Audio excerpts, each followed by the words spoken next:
السلام عليكم ورحمة الله وبركاته. الحمد لله نحمده ونستعينه ونستغفره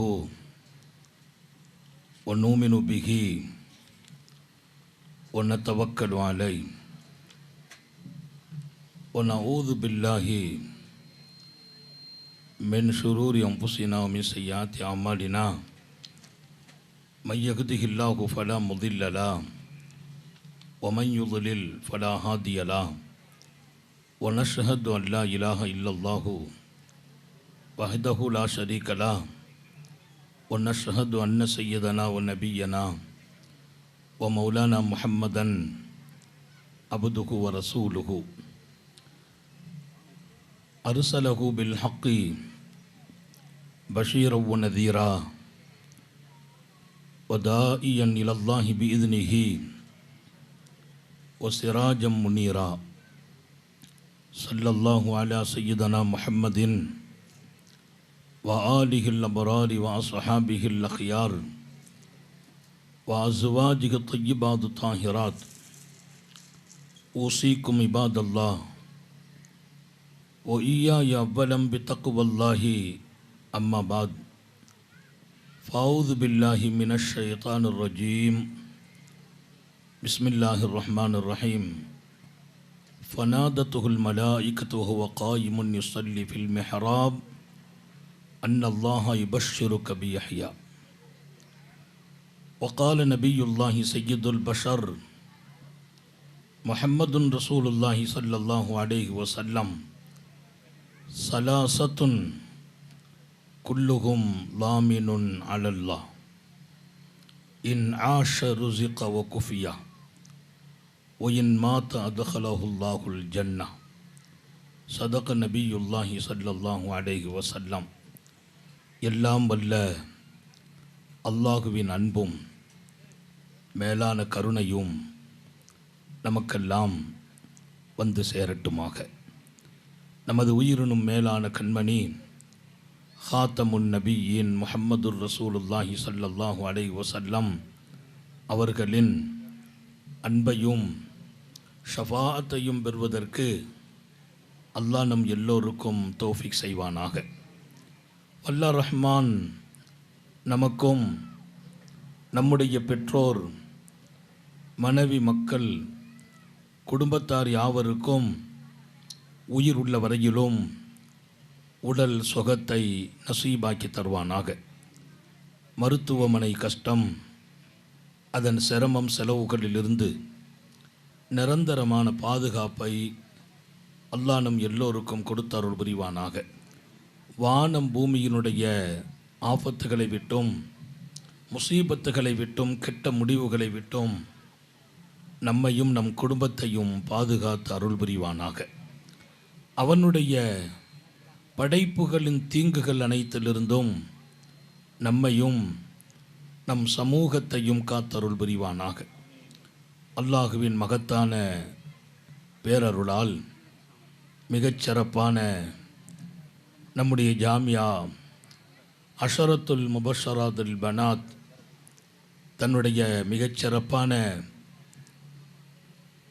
பட்டமளிப்பு விழாவை நாளைய எதிர்காலத்தில் அழகான கல்விக்கூடத்தோடு மிகச்சிறப்பான வணக்கஸ்தலமாக மஸ்ஜிதும் அமைகிற ஒரு நல்லதொரு நிகழ்வாக இதை இங்கே நடத்தி கொண்டிருக்கிறது. சிறப்பான இந்த நிகழ்வின் தலைமை இந்த நிறுவனத்தின் ஸ்தாபகராக இன்னொரு பக்கம் அழகாக இதை செம்மைப்படுத்தி முன்மாதிரி ஆலிமாக்களை சமூகத்திற்கு தருகிற மிகப்பெரிய பொறுப்பில் தன்னை தன் குடும்பத்தை அர்ப்பணித்திருக்கிற பல்லப்பட்டி மௌலானா முகமது அல்தாப் அலி உலவி ஹதரத்து பெருந்தகை எனக்கு முன்னர் இங்கே மிகச்சிறப்பாக தனக்கே உரிய அழகிய அந்த முறையிலும் பாணியிலும் சமூகம் இன்று தெரிய வேண்டிய நல்ல பல தகவல்களை எங்களுடைய பேராசான் மரியாதைக்குரிய ஷேக் அப்துல்லா ஜமாலி ஹதரத் தாமத் பரக்காத்துக்கும், அதற்கு முன்பு மரியாதைக்குரிய எங்களுடைய உள்ளத்தில் எப்போதும் துஆவோடு இருக்கிற முஹிப்புல் உலமா மாரூஃப் ஹதரத் பெருந்தகை, சங்கை மிக்க இல்யாஸ் ஹதரத் உலவி தாமத் பரக்காத்துக்கும் போன்ற இன்னும் பல உலமாக்கள் மேடையிலும் கீழையும் நிறைய இருக்கிறார்கள். கல்வியாளர்கள் இங்கே நிறைய பேசியிருக்கிறார்கள். நிறைய பகுதி நேரமெல்லாம் சொல்கிறது இல்லை, எந்த நேரத்தில் கொடுத்தா எவ்வளோ சீக்கிரமாக முடிக்க முடியும் என்பதும் இங்கே கவனத்தில் இருக்கும். நான் ஒரு இரு செய்திகளை உங்கள் மனதில் பதிவு செய்ய விரும்புகிறேன். மிகச்சிறப்பான நம்முடைய நிஸ்வான் இன்றைய காலத்தின் கட்டாயம், மிக உயர்ந்த மனிதர்களினுடைய எதிர்காலத்தை தீர்மானித்தவர்கள் என்ற இடத்தில் இந்த சமூக பெண்கள் இருக்கிறார்கள். சாலிஹீங்களாக உலகத்தில் முன்னோடி மனிதர்களாக யாரை வரலாறு அடையாளம் காட்டுமோ அத்தனை பேர்களின் உயர்வுக்கு பின்னாலும் மிகச்சிறந்த இந்த சமூக பெண்மணிகள் காட்சியளிப்பார்கள். நம்முடைய மார்க்கத்தின் இமாம்களாக, ஹதீஸின் ஆய்வாளர்களாக, திருக்குர்ஆனின் விரிவுரையாளர்களாக முகவரிப்படுத்தி கொண்ட மிகச்சிறந்த மேதைகளின் முகவரியை இந்த உலகத்தில் கொடுத்த இடத்தில் இந்த சமூக பெண்கள் இருக்கிறார்கள். நாங்கள் கடந்து வந்த பாதையில் பெண்களை தவிர்த்து எந்த ஒரு மிகப்பெரிய மார்க்க வளர்ச்சியையும் அடையவில்லை. எல்லா வளர்ச்சிக்கு பின்னாலும் முகவரிப்படுத்தி பெண்களை காட்டியவர்கள் கண்மணி நாயகம் ஸல்லல்லாஹு அலைஹி வஸல்லம். எல்லா தளத்திலும் நிறுத்தினார்கள். ஆன்மீக துறையில், அரசியல் துறையில், இன்னொரு பக்கம் அழகான சமூக துறைகளில் பெண்களை வைத்து அழகு பார்த்தவர்கள் ஹாத்தமுன் நபியின் ஸல்லல்லாஹு அலைஹி வஸல்லம். மருத்துவ துறையில் முஹம்மது ரசூல் ஸல்லல்லாஹு அலைஹி வஸல்லம் பெண்மணியை வைத்து அழகு பார்த்ததை ஹதீஸுகள் பதிவு செய்திருக்கிறது. இங்கே அனைத்தையும் விவரிக்க வேண்டிய நேரம் இல்லை, விவரிக்கவும் முடியாது. ஆனால் காலத்தின் கட்டாயம் நாளைய எதிர்காலத்தை அழகாக ஆக்குவதற்கு, மிகச்சிறந்த சமூகத்தினுடைய முன்னோடிகள் வளர்வதற்கு, இந்த மண்ணை இன்னும் பொலிவாக காட்டுவதற்கு, எல்லா வகையிலும் தீமைகளை களைந்தெடுத்து உயர்வான நாட்டை உருவாக்குவதற்கும் பெண்கள் கல்வி ஞானம் தரப்பட வேண்டும். எங்கள் அப்துல்லா ஜமாலி ஹதரத் அவர்கள் சொன்னதை போல் இருவழி கல்வி ஞானத்திலும் சமூகத்தின் பெண்கள் முதிர்ச்சி பெற வேண்டும், முழுமை பெற வேண்டும், முழுமதியாக மாற வேண்டும். அவர்கள் மடியில்தான் நாளைய எதிர்காலமே உருவாக இருக்கிறது. நான் ஆயிரக்கணக்கான கூட்டங்களில் சொன்னதுண்டு, நான் அலிஃபு பா என்று என் தாயாரிடத்தில் கற்றேன். யாசீனை மதரசாவில் சென்று நான் மனப்பாடம் செய்யவில்லை. அதிகாலையில் என் தாயார் ஓதுவார்கள், கேட்டு கேட்டு யாசீனை மனனம் செய்தேன். என் தாயின் மிகச்சிறந்த அந்த வழிகாட்டுதல் தான் உலகத்தில் இன்று மிகச்சிறந்த மார்க்கத்தை கொஞ்சம் சொல்லும் நசீபை அல்லாஹ் கொடுத்தான். எனவே இங்கே இருக்கிற சகோதரிகளுக்கும் வந்திருக்கிறவர்களுக்குமாக சொல்கிறேன், அழகான எதிர்காலம் உருவாகுவதற்கு உங்கள் வீட்டு பெண்களை நீங்கள் இப்படிப்பட்ட கல்வி ஞானங்களோடு இணைத்து விடுங்கள். அதோடு இங்கே ஒரு மஸ்ஜிதும் கவனத்தில் எடுக்கப்பட்டு இருக்கிறது. எங்களுடைய கல்வி என்பது படிப்பது மாத்திரமல்ல, படித்த வாழ்க்கையை பெற வேண்டும். இங்கே கற்கிற காலத்தில் அதோடு அவர்கள் இறை நெருக்கத்தோடும் தொடர்போடும் வணக்கத்தோடும் வர வேண்டும் என்பதை கவனத்தில் கொள்கிறோம். இந்த மஸ்ஜித் ஆண்களுக்கும் பெண்களுக்கும் என்று மாத்திரம் நான் சொல்வதற்கில்லை. இங்கே யாரு வணங்கினாலும் ஒரு முன்மாதிரியாக இந்த இடத்திற்கு அது அவசியப்படும். ஹாத்தமுன் நபியின் ஸல்லல்லாஹு அலைஹி வஸல்லம் உலகத்தில் எங்கும் கிடைக்காத சில பாக்கியங்களை உணர்த்துகிறார்கள். எங்கும் கிடைக்காத பாக்கியம் இணையில்லா இறைவனின் இல்லத்தில் மாத்திரமே கிடைக்கும் என்கிறார்கள். நான் எங்கு சென்றாலும் கிடைக்க முடியாத பல பாக்கியங்களை சாந்த நபிகள் ஸல்லல்லாஹு அலைஹி வஸல்லம் அல்லாஹுவின் இல்லத்தில் இருப்பதை உணர்த்துவார்கள். நான் அடைந்தேன் என்றார்கள், நான் பெற்றேன் என்றார்கள். ஒரு விஷயத்தை சமுதாயத்திற்கு பாடமாக படித்து தருவதல்ல பூமா நபி ஸல்லல்லாஹு அலைஹி வஸல்லத்தின் வழிமுறை. வாழ்ந்து காட்டியதற்கு பின்னால் உணர்த்துவார்கள். மிஸ்டர் மோயர் சொல்வார், ஆங்கில எழுத்தாளர், நான் முகம்மது நபியை ரொம்பவே கவர்ந்தேன். ஏன் தெரியுமா? உலகத்தில் பல அறிவுரைகளை கேட்டிருக்கிறேன். முத்தம நபி ஸல்லல்லாஹு அலைஹி வஸல்லம் அவர்களெல்லாம் வார்த்தைகளின் அலங்காரமாக இருந்தார்கள்.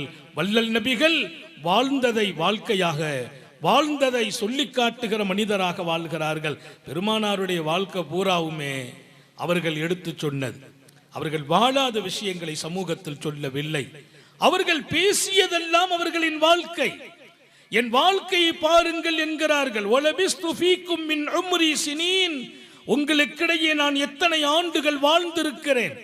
நபித்துவத்தை சொல்ல வந்த போது, சமூகத்தை வழிகாட்ட வந்த போது, பக்குவமான மனிதர்களை இறை நெருக்கத்திற்கு கொண்டு வர முனைந்த போது, அதற்கான ஆதாரம் என்னை பாருங்கள், நான் வாழ்ந்த காலத்தை பாருங்கள்.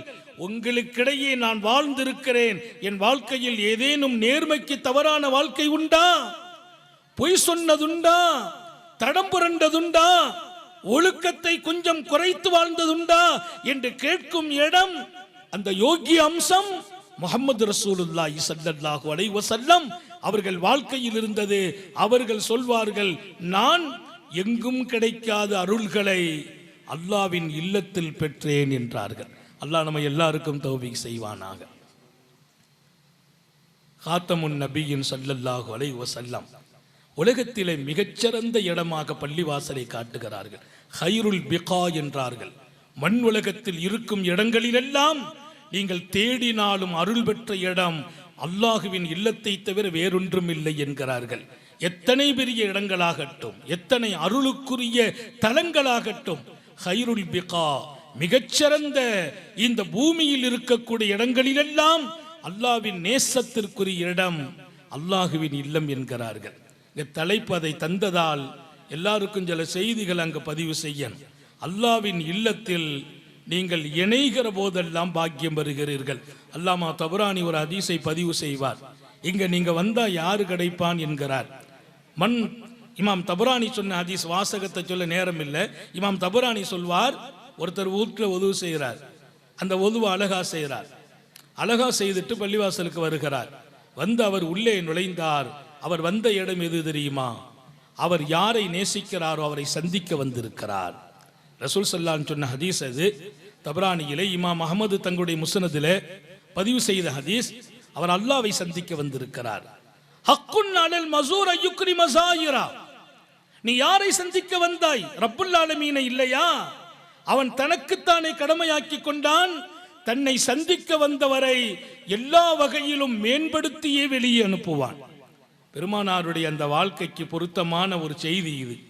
நான் சில அருள்களை உலகத்தில் எங்கும் கிடைக்காததை அல்லாஹ்வின் இல்லத்தில் கிடைக்க பெறுகிறேன் என்கிறார்கள்.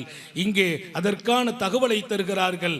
ஹக்குன் அலல் மஸூர் அய்யுக்ரி மஸாயிரா, நீ யாரை சந்திக்க வந்தாயோ அவன் உன்னை சங்கைப்படுத்தியே வெளியே அனுப்புவான். அல்லாஹ் நம்ம எல்லாருக்கும் தௌஃபீக் செய்வானாக. என் வாழ்க்கையில் அந்த ஹதீஸுக்கு விளக்கம் எழுதுறாங்க. என்ன சங்கை? என்ன சங்கை? அல்லாஹ் எப்படியான சங்கையை தருவான்? யார் யார் எதனால் ஜொலிக்க முடியுமோ எல்லோருக்கும் ஒரே மாதிரியாக அவன் கொடுப்பதில்லை. உலகத்தில் ஒரே மாதிரியாக மனிதர்களை படைக்கவும் இல்லை. மனிதர்களுக்கான வாழ்வாதாரத்தையும் கூட சமமாக கொடுத்ததில்லை. கண்ணியத்தையும் சமமாக கொடுத்ததில்லை. தில்கர் ரசூல் ஃபவ்வல்னா பாலகும் அலா பால், அவன் தூதர்களை கூட சமமாக அவன் ஆக்கியதில்லை. ஒரு நபியை காட்டிலும் இன்னொரு நபியை மேன்மைப்படுத்தினான். நஹனு கஸம்னா பைனஹும் மஈஷத்தஹும் ஃபில் ஹயாத்தித் துன்யா வ ரஃபஅனா பஅலஹும் ஃபௌக பஅலின் தரஜாத், மனிதர்களுக்கு வாழ்வாதாரத்தை கூட சமமாக கொடுத்ததில்லை. என்னை விட என் அண்ணன் வாழ்க்கையில் மிகப்பெரிய வாழ்வாதாரம் பெற்றிருக்கிறார், நம்ம கொஞ்சம் கம்மியா பெற்றிருப்போம். சமமா வைக்கிறது இல்லை. காரணத்தை அல்லாஹ் சொல்றான். இங்கே ஒவ்வொருவர்களின் தகுதிக்கேற்ப அவர்களை நடத்துகிறான். ஈமான்னா என்னான்னு ஒருவர் ரசூல்கிட்ட கேட்டபோது நபி பெருமானார் சொன்ன பதில், அல்லாஹ்வை நம்பணும் ரசூலை நம்பணும்னு சொன்ன பதில் இருக்குது. இன்னொருவருக்கு சொல்கிறார், உமல் ஈமானு யா ரசூலல்லாஹ், சர்க்காரை ஆலம் சொன்ன பதில் அஸ்ஸப்ரு வஸ்ஸமாஹா. இமாம் புகாரி இந்த ஹதீஸை பதிவு செய்கிறாங்க. ஈமான் என்றால் என்னன்னு கேட்கிறார். நம்பிக்கை சார்ந்த விஷயங்களை பதிலாக சொன்ன பூமா நபிகள் இங்க சொல்ற பதில் என்ன? அஸ்ஸப்ரு வஸ்ஸமாஹா, வாழ்க்கையில் நடப்பது அத்தனையும் உனக்கு கொஞ்சம் கஷ்டமா இருந்தாலும் தாங்கிக் கொள்ள வேண்டும் என்கிறார்கள். ஈமான்னா என்ன? வாழ்க்கையில் நடக்கிற சில சோதனைகளை, துன்பங்களை, துயர்களை தாங்குவதற்கே சிரமமாக இருந்தாலும் அதை தாங்கிக் கொள்வதே ஈமான். இரண்டாவது சொல்கிறார்கள், சமாஹா, விசாலமாக நடப்பது, வாரி கொடுக்கும் தன்மை பெற வேண்டும். ஒருவர் தேவை உடையவர் இருக்கிற போது கொடுக்கும் மனம் உனக்கு இருக்குமா? உனக்குள் ஈமான் இருக்கிறது என்கிறார்கள். இந்த பதிலை எல்லாருக்கும் சொல்லல.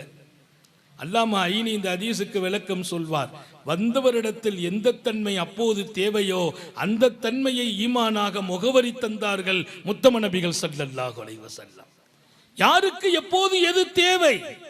ஈமான் என்பது பரந்ததும் விரிந்ததும் பன்னூற்றுக்கணக்கான கிளைகளுக்கு சொந்தமானது. அதில்தான் எம்பெருமான் தேவை உடையவர்களோடு நீ விசாலமாக நடப்பதும் ஈமான் என்கிறார்கள்.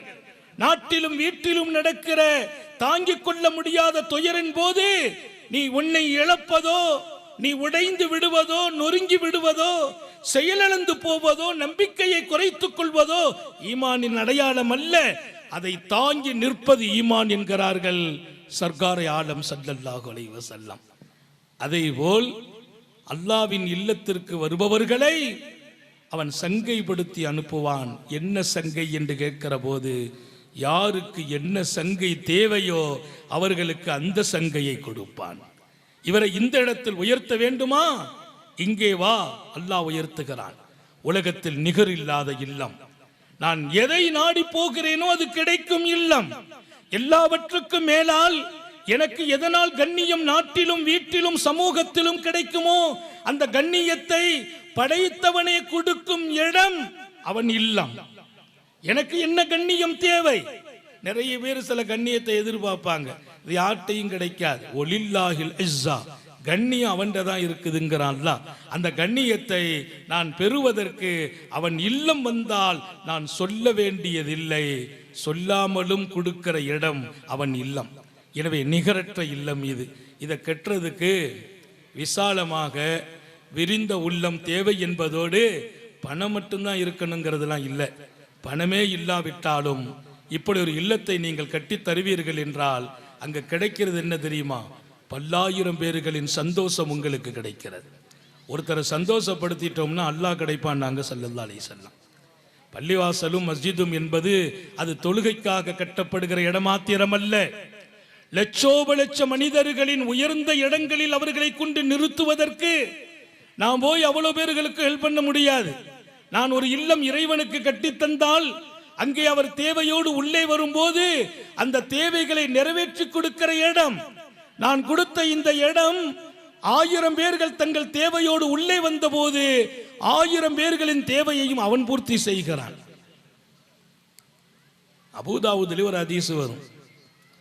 இறை இல்லத்திற்கு உதுவாக்கி நீ உள்ள போயிட்டேன்னா போற போது 2 பாக்கியத்தை அல்லாஹ் கொடுத்து தான் உள்ள கொண்டு வருவாங்கிறாங்க ஸல்லல்லாஹு அலைஹி வஸல்லம். என்ன பாக்கியம்?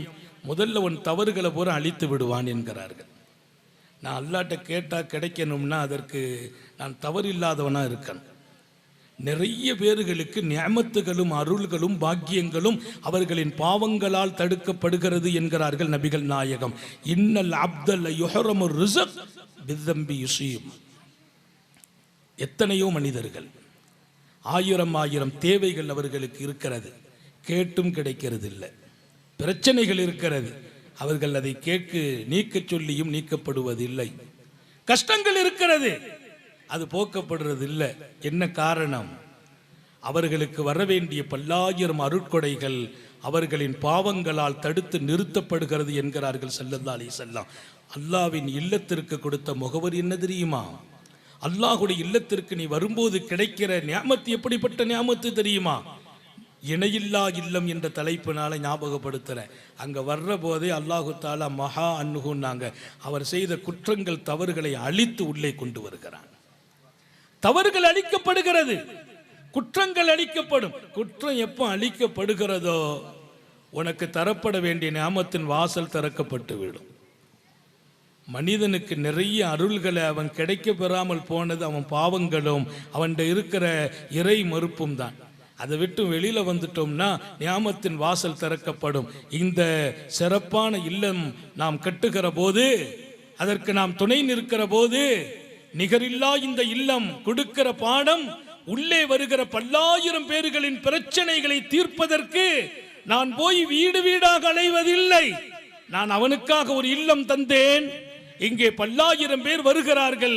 அவரவர்களின் தேவைகளை அவனே நிறைவேற்றி வெளியே அனுப்புகிறான். அல்லாஹ் நம்ம எல்லாருக்கும் தௌபீக் செய்வானாக. முதல்ல எல்லாருக்கும் ஞாபகப்படுத்துறேன், பிரச்சனை என்ன, பள்ளிவாசலுக்கு போயிடுங்க, இறை இல்லத்துக்குள்ள வாங்க. அங்க போய் உட்கார்ந்தா பிரச்சனையை சொல்லாமல் நீங்கள் அந்த பிரச்சனையில் இருந்து நீக்கப்படுகிறீர்கள். உங்கள் தேவைகள் பூர்த்தி செய்யப்படும். நான் ஒரே ஒரு கண்டிஷன் பெருமானார் சொல்வாங்க, வீட்டில இருந்தே உதவு செய்துட்டு வந்துருங்கிறாங்க. அஹ்சனல் உது, அழகா செய்துட்டு வாங்கன்னாங்க. அவசர அவசரமாக செய்யக்கூடாது. ஒதுவனுடைய முறைகள் தவறியும் செய்யக்கூடாது. கையை கழுகிறோம்னா அதை முழுமையாக கழுகுங்கள். இமாம் புகாரி ஒரு பாடமே வச்சிருக்காங்க, இஸ்பா பாபு இஸ்பாகுல் ஒது, முழுமையா. மசுகு செய்றீங்களா முழுமையா செய்யுங்க, காலை கழுகுறீங்களா முழுமையா. அது ஒரு பெரிய விளக்கம். கையில இவ்வளவு கழுகிறது கடமை, நான் பாதி கை கழுகிறது இஸ்பாக் முழுமை. இப்படி ஒவ்வொன்றிலும் அதன் அடையாளங்களும் அளவுகளும் இருக்கிறது. அப்படி ஒரு அழகிய ஒதுவோடு நீங்கள் வந்தால் உங்கள் பிரச்சனைகளுக்கு தீர்வு இருக்கிறது. அல்லாஹ் திருக்குரானில் அழகான செய்தி சொன்னான், ஃபனாதத்துல் மலாயிகத்து ஹுவ காயிமுன் யுஸல்லி ஃபில் மிஹ்ராப் அன்னல்லாஹ யுபஷ்ஷிருக பியஹ்யா. நபி ஜக்கரியா அலைஹிஸ்ஸலாம் வயது முதிர்ந்த காலத்திலும் குழந்தை இல்லாத நிலையில் இருந்தபோது அவர்கள் அல்லாஹ் இடத்தில் வந்து கேட்கிறார்கள், மெஹராபில். நான் அந்த ஆயத்துக்கு தஃப்சீர் எடுத்து பார்த்தேன், வீட்டில் ஒரு மெஹராப் வச்சு தொழுதாங்களாண்டு. அதுக்கு எல்லா தஃப்சீர்லையும் எழுதும் ஒரே செய்தி, பள்ளிவாசலில் லாவில் பைத், தெளிவாக வீட்டில் அல்ல மஸ்ஜிதுக்குள்ளே சென்று மெஹராபில் நின்று அவர்கள் தக்பீர் கட்டிய போது அந்த தொழுகையின் நேரம் இறைவன் தன் அமரர்களை அனுப்பி சொன்னான், இன்னல்லாஹ யுபஷ்ஷிருக பியஹ்யா, உங்களுக்கு ஆண் மகன் யஹ்யா என்ற பெயரால் பிறப்பார் என்று அல்லாஹ் சோபனம் சொன்னான். பல ஆண்டுகள் குழந்தை இல்லை, மனைவி குழந்தை பெறும் தகுதியும் இல்லை, வாய்ப்புகளும் இல்லை, மருத்துவம் கைவிட்டு இருக்கிறது.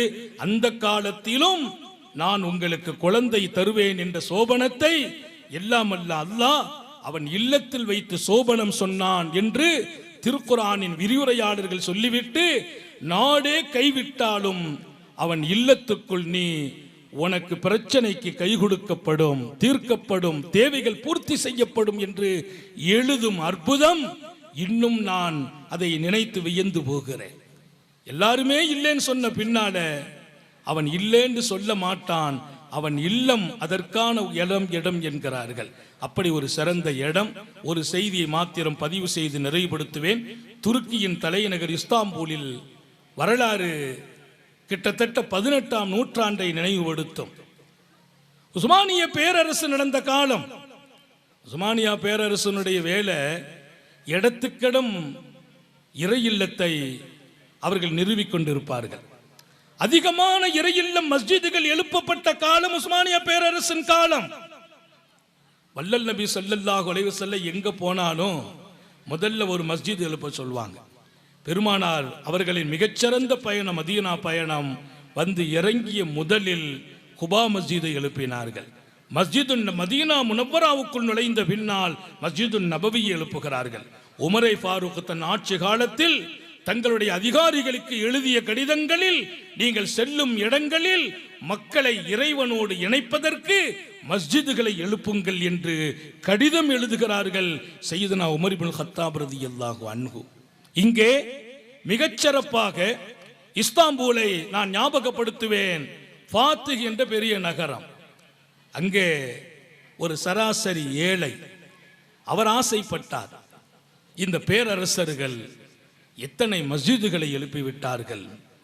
பெருமானாரினுடைய அழகான ஒரு ஹதீஸ், மன்பனால் இல்லாஹி பைத்தன் பனல்லாஹு லஹு பைத்தன் பில் ஜன்னா ஒஃபீ ரிவாயத்தின் கஸ்ரம் மில் ஜன்னா. ஒருவர் அல்லாஹ்வுக்காக இங்கே ஒரு பள்ளி எழுப்பினால், வீடு எழுப்பினால், சின்னம் சிறிய வீடாக இருந்தாலும் ஒரு ஹதீஸ்ல அல்லாஹ் அவருக்காக சுவனத்தில் கஸ்ரன் என்று ஒரு ஹதீஸ், மிகப்பெரிய மாளிகையை எழுப்புவான். அல்லாஹ் நம்ம எல்லாருக்கும் அந்த பங்களிப்பை நசீபாக்கி தருவானாக. மனசுல ஒரு ஆசை வைக்கணும். அங்கே வாழ்ந்த ஒரு ஃபகீர், இன்னும் 4 நிமிடத்தில் முடிச்சுக்கிறேன். அந்த ஃபகீர் ஆசைப்பட்டார், நானும் ஒரு இல்லம் எழுப்ப வேண்டும் என் இறைவனுக்காக. ஆனால் வசதி இல்லை, வாய்ப்பில்லை. மஸ்ஜிதுகளை எழுப்புகிற மிகப்பெரிய பொறுப்பை உஸ்மானியா பேரரசு எடுத்திருக்கிறது. அதனுடைய நாடாளுமன்றத்தின் தீர்மானங்களில் எங்கெல்லாம் மஸ்ஜிது தேவையோ அங்கெல்லாம் எழுப்புகிற ஆட்களையும் அதிகாரிகளையும் நியமனம் செய்கிறது. இவருக்கு ஆசை, நான் வாழும் என் பகுதியில் நான் ஒரு மஸ்ஜிதை எழுப்பணும். எப்படி? ஆனா யாரிடத்திலும் தேவையாகாமல், கேட்காமல். அந்த பள்ளிவாசலுக்கு பேரை சொன்னா வியந்து போவீர்கள். வருகிறார், ஒரு சாப்பாடை பார்ப்பார், ஒரு இறைச்சி, அதை பார்த்துட்டு சொல்வார், இது எவ்வளோன்னு கேட்குறார். இது இத்தனை காசு. அந்த காசு எடுத்து கையில் மடித்து வச்சுக்கிட்டு அவர் சொல்வாராம், சாப்பிட்ட மாதிரி ஆகிட்டேன், காசை கொண்டு போயிடுவார். போய் ஒரு பெட்டியில் சேர்த்து வைக்கிறார். அவருக்கு எது எது மனசு விரும்புமோ அதையெல்லாம் விசாரிப்பது, அதற்கான தொகை எடுத்து சேர்க்கிறார். இப்படி காலம் பூரா சேர்த்து ஒரு காலம் வந்தது, அந்த தொகை மஸ்ஜிதுக்கு போதும் என்ற நிலைக்கு வந்து ஒரு பள்ளிவாசலை எழுப்பினார். எப்போது எழுப்புகிறார்? அவர் சாப்பிடுவதற்கு தேவையான அழகான ஆசைப்படும் உணவுகளை பார்த்து பார்த்து விலை விசாரித்து அதை சாப்பிடும் உணர்வை பெற்றோம் என்ற மனநிலையில் சாப்பிடாமல் அந்த காசை சேகரித்து அங்கே ஒரு பிரம்மாண்டமான அன்றைய அவர் தகுதிக்கு ஏற்ப ஒரு மஸ்ஜிதை எழுப்பி, அந்த மஸ்ஜித் எப்படி பேர் வாங்கியது? கண்ணி அக்கல்து. நீ வரலாற்றை திறந்து பாருங்க. மஸ்ஜித் கண்ணி அக்கல்து, நான் சாப்பிட்டதை போல் ஆகிவிட்டேன் அப்படின்னு அந்த பள்ளிவாசலுக்கு பேர். கண்ணி அக்கல்து, அந்த பள்ளிவாசலுக்கு பேரு பள்ளிவாசல் கண்ணி அக்கல்து, நான் சாப்பிட்டதை போல் ஆகிவிட்டேன். 18ஆம் நூற்றாண்டிலே எழுப்பப்பட்ட மஸ்ஜித். பின்னால் வரும் காலம் அது பழமையான போது, அதை புதுப்பிக்க நினைத்த போது அந்த பெயர் இன்னும் பலமானது. ஆயிரம் ஆயிரம் மஸ்ஜிதை உருவாக்கக்கூடிய சாலிஹீன்களை அந்த பெயரே நிறுத்தி வைத்தது. பல பேர் உருவாக காரணமானது. என்ன அந்த பேரு? போய் காசை கொடுத்து வாங்கக்கூடிய இடத்துல சாப்பாடை பார்த்துட்டு, பழத்தை பார்த்துட்டு, பொருளை பார்த்துட்டு சாப்பிட்ட மாதிரி ஆயிட்டேன், அது அதே வார்த்தை கண்ணி அக்கழுத்து, நான் சாப்பிட்ட மாதிரி இருக்கிறேன் அப்படிங்கிற மன உணர்வில் சேர்த்து வைத்த பணத்தால் ஒரு மஸ்ஜிதை எழுப்பினார் ஹைருத்தீன் கிஷ்தீசி. ஹைருத்தீன் கிஷ்தீசி இன்று இல்லை. அவர் எழுப்பிய கண்ணி அக்கல்து மஸ்ஜித் அதை போன்று அல்ல, அதை விட பல்லாயிரம் மடங்கு மிகப்பெரிய பிரம்மாண்டமான இறை இல்லங்களை கட்டுகிற பல்லாயிரம் பேர்களை மண்ணில் உருவாக்கி இருக்கிறார். கண்ணி அக்கல்துன்ற பேரை வைத்து இருக்கிறாங்க. பார்த்தவங்க எல்லாம் அதுக்கு என்ன இந்த பேரு, அதற்கான வரலாறை தெரிந்து நாம் கட்ட வேண்டும். எந்த வகையில் நாம் குறைந்தவர்கள்? எனவே அற்புதமான மஸ்ஜிது கண்ணி அக்கல்து என்ற இஸ்தாம்பூலில் இருக்கக்கூடிய அந்த பள்ளிவாசலின் வரலாறு இது போன்ற மகத்தான இடத்தில் நாளைய சமூகம் இங்கே நிரம்ப குடியேறுகிற போது இன்னும் பயனுள்ளதாகவும் அது மாறும். அப்படிப்பட்ட ஒரு சிறப்பான மஸ்ஜிதும் இங்கே உருவாக வேண்டும். அதற்கான திட்டங்களும் இங்கே எடுக்கப்பட்டிருக்கிறது. தேவைகளை நிறைவேற்றுகின்ற இடம், பாவங்கள் மன்னிக்கப்படுகிற இடம். இன்னொரு பக்கம் ரசூல் அவர்களின் தர்ஜாக்களும் அந்தஸ்துகளும் படித்தரங்களும் உயர்த்தப்படும் என்றார்கள். ஒவ்வொரு மனிதனின் படித்தரம் உயர்த்தப்படுகிற, பாவங்கள் மன்னிக்கப்படுகிற, அவன் நினைத்ததை கொடுக்கப்படுகிற, அவன் எந்த கண்ணியத்தோடு வாழ வேண்டுமோ அந்த கண்ணியத்தை அவன் சந்திக்க வந்த இறைவனே அவனை கண்ணியப்படுத்தி அனுப்புகிற மிக நிகரில்லா இடமான மஸ்ஜித் பாதுகாப்புக்குரிய இடம். லாமினுன் அலல்லான். நாங்கள் பள்ளிவாசலுக்கு வீட்டை விட்டு நீ போயாச்சுன்னா உனக்கு பாதுகாப்பு அல்லாஹ், உனக்கு பொறுப்பு அல்லாங்கிறாங்க. அது விரிந்த ஹதீஸ். அப்படிப்பட்ட சிறப்பான ஒரு அழகான திட்டமும் இங்கே அன்பு மௌலவிகள், குறிப்பாக அல்தாப் அலி ஹதரத் தாமத் பரக்காத்துகும் தங்கள் திட்டத்தோடும் வைத்திருக்கிறார்கள். நிர்வாகிகளோடு அல்லாஹ் இந்த இடம் பொலிவாக்கி வைப்பானாக, பிரகாசமாக்குவானாக, நாளைய சமூகம் பயன்பெறுவதாக ஆக்குவானாக. இன்னும் பன்னூற்றுக்கணக்கான நம்முடைய வீட்டு பிள்ளைகள் இங்கே ஆலிமாக்களாக, நாளைய ஜெனரேஷன் தலைமுறைகளை வார்த்தெடுப்பவர்களாக, இந்த மண்ணை அருளுக்குரிய மண்ணாக ஆக்குபவர்களாக ஆக்கி வைப்பானாக. நாடு என்றும் பொலிவாக இந்த நிறுவனங்களை அல்லாஹ் காரணமாக்கி வைப்பானாக. சோதனைகளிலிருந்து பாதுகாப்பானாக, நெருக்கடிகளிலிருந்து பாதுகாப்பானாக. விடும் மூச்சும் எழும் பேச்சும் அவன் சிந்தனையாக்குவானாக. ஓடும் இரத்தத்திலும் அவன் எஷ்கும் அன்பும் கலந்து ஓட வைப்பானாக. நம்முடைய உணர்வுகளில் உத்தம நபி ஸல்லல்லாஹு அலைஹி வஸல்லத்தின் வாழ்க்கையோடு அவர்களின் மிகச்சிறப்பான அன்போடும் முஹப்பத்தோடும் அல்லாஹ் நாம் கலந்திருக்க செய்வானாக. நாம் பெற்ற பிள்ளைகளை கண்குளிர்ச்சியாக்கி வைப்பானாக. நம்முடைய பிள்ளைகளின் கல்வியிலும் ஈமானிலும் அமலிலும் ரிசுக்கிலும் அல்லாஹ் பரக்கத் செய்வானாக. நம்முடைய பிள்ளைகளுக்கும் உரிய காலத்தில் பொருத்தமான ஜோடிகளோடு திருமணங்களை நசீபாக்குவானாக.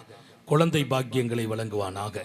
நீண்ட நெடிய நாட்கள் நோய் நொடிகள் இல்லாமல் உடல் ஆரோக்கியத்தோடு மன நிறைவோடு இன்பத்தோடு அல்லாஹுவை நின்று வணங்கி வழிபட்டு வாடும் நசீபையும் பாக்கியத்தையும் எல்லாம் அல்லாஹ் உங்களுக்கும் எனக்கும் நம்மை ஈன்றெடுத்த தாய் தந்தையர்களுக்கும் நமது மனைவி மக்கள் உற்றார் உறவினர் யாவருக்கும் கொடுத்தருள் புரிவானாக.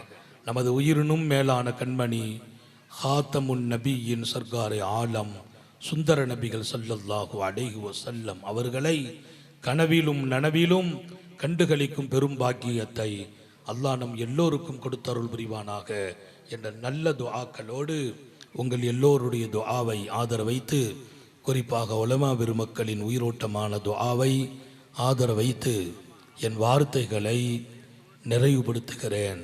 வாஹிரு தஅவானா அனில் ஹம்துலில்லாஹி ரப்பில் ஆலமீன். அஸ்ஸலாமு அலைக்கும் வரஹ்மத்துல்லாஹி வபரகாத்துஹு.